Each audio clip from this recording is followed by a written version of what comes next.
අද අපි කතා කරන්න යන්නේ ප්‍රොඩක්ට් ෆොටෝග්‍රැෆි ගැනයි.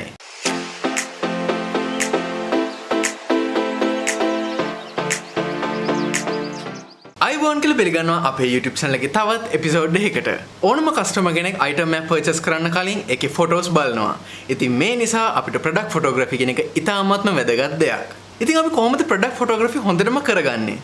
product photography වලට use කරන්න ඕන කියලා කැමරාවක් specify කරලා නැහැ. ඔයාලට DSLR එකක් නැත්නම් ඔයාලට ඔයාගේ smartphone එකේ තියෙන කැමරාව වුණත් use කරන්න පුළුවන්. product photography එක කරද්දී අපි ඒක කොටස් තුනකට කඩා ගන්න ඕනේ. පළවෙනි එක තමයි setup, දෙවෙනි එක තමයි shooting, තුන්වෙනි එක තමයි post shooting. දැන් අපි මේ කොටස් වෙන වෙනම අරන් බලමු මේ ඇතුලේ අපිට මොනවද කරන්න තියෙන්නේ කියලා. පළවෙනිටම setup.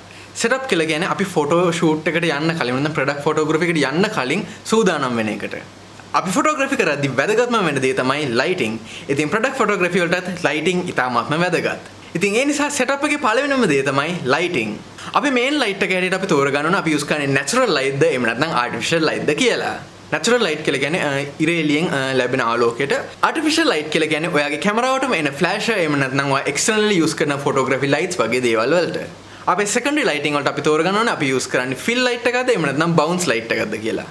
අපි secondary light එක use කරගන්නේ shadows එහෙම කරගන්න. fill light එක කියලා කියන්නේ අපි වෙනම light source එකක් කරගෙන ඒක එහෙම කරලා අපේ shadows ටික අවශ්‍ය විදිහට හදාගන්න එකට. bounce lighting කියලා කියන්නේ අපි main light source එකෙන්ම light එක අරගෙන ඒක reflect කරන එකට. setup එකේ අපි දෙවෙනියට හිතන්න ඕන දේ තමයි අපේ backdrop එක ගැන. වෙනත් වචන වලින් කිව්වොත් අපි මොන වගේ background එකක්ද use කරන්න කියලා. ඊට පස්සේ අපි අපේ props ලෑස්ති කරගන්න ඕනේ.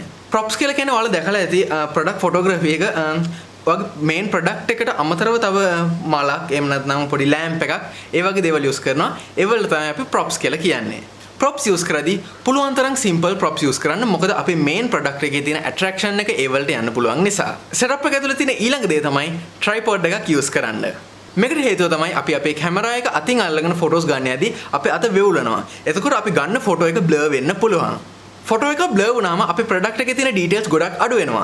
මේක හේතුවක් වෙන්න පුළුවන් අපේ ප්‍රොඩක්ට් ෆොටෝ එකේ ක්වොලිටි එක අඩු වෙන්න. සෙටප් එකේ යටතේ තියෙන අන්තිම කරුණ තමයි ඔයාලා ලෙන්සස් යූස් කරනවා නම් පුළුවන් තරම් normal lenses යූස් කරන්න. සමහර විට හිතෙන්න පුළුවන් අපි wide angle lens එකක් එහෙම නැත්නම් fish eye lens එකක් වගේ එකක් යූස් කරොත් අපේ ප්‍රොඩක්ට් ෆොටෝ එකේ තියෙන ක්වොලිටි එක වැඩි කරගන්න පුළුවන් කියලා. ඒක එහෙම වෙන්නේ නැහැ. මොකද අපි මේක ගොඩක් experimental එකක් තමයි වෙන්නේ අපි මේ වගේ lens එකක් යූස් කරොත්.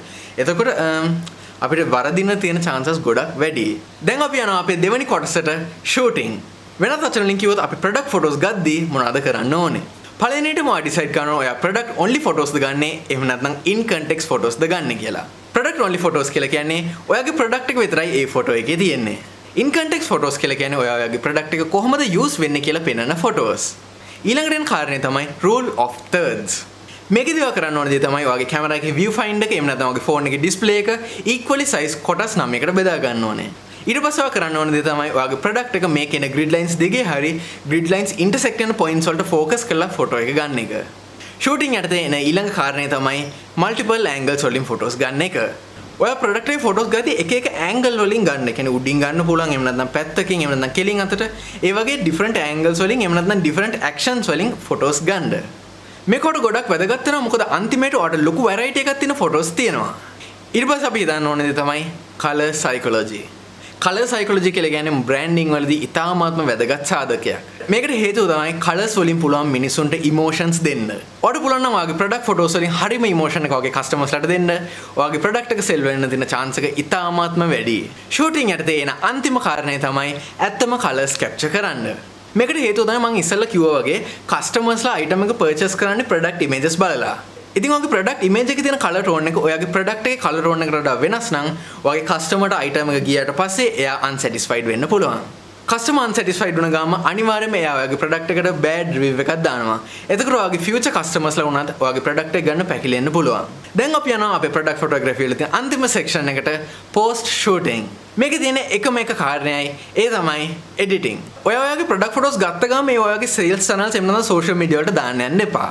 ඔයාලට පුළුවන් හොඳ photo editing software එක use කරලා ඔයාගේ product photos ගොඩාක් attractive කරගන්න. ඉතින් එච්චරයි අපිට product photography ගැන කතා කරන්න තියෙන්නේ. මේ වීඩියෝ එකේ අපි summary එකක් ගත්තොත් product photography වලට ඔයාලට ඕනම જાතියේ කැමරාවක් use කරන්න පුළුවන්. DSLR එකක් එහෙම නැත්නම් ඔයාගේ smartphone එකක් එහෙම නැත්නම් පොඩි digital කැමරාවක් ඕනම කැමරාවක් ඔයාලට use කරන්න පුළුවන්. ඊට පස්සේ product photography වල sections තුනක් තියෙනවා. setup, shooting and post shooting.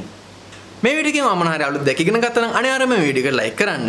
තවත් කෙනෙකුට වැදගත් වෙයි කියලා හිතනවා නම් අනිවාර්යයෙන්ම මේ වීඩියෝ එක ෂෙයා කරන්න. අපි මේ YouTube channel එකෙන් කරන්නේ businesses ගැනයි. ඉතින් ඒ නිසා ආයේ ඔය videos බලන්න කැමති නම් අනිවාර්යයෙන්ම අපේ YouTube channel එකට subscribe කරලා ඊට පැත්තේ තියෙන bell icon එක click කරන්න අමතක කරන්න එපා. ඉතින් අපි තවත් වීඩියෝ එකකින් හම්බ වෙනකන් ඔයාලගේ businesses හොඳටම කරගෙන සතුටින් සහ පරිස්සමෙන් ඉන්න.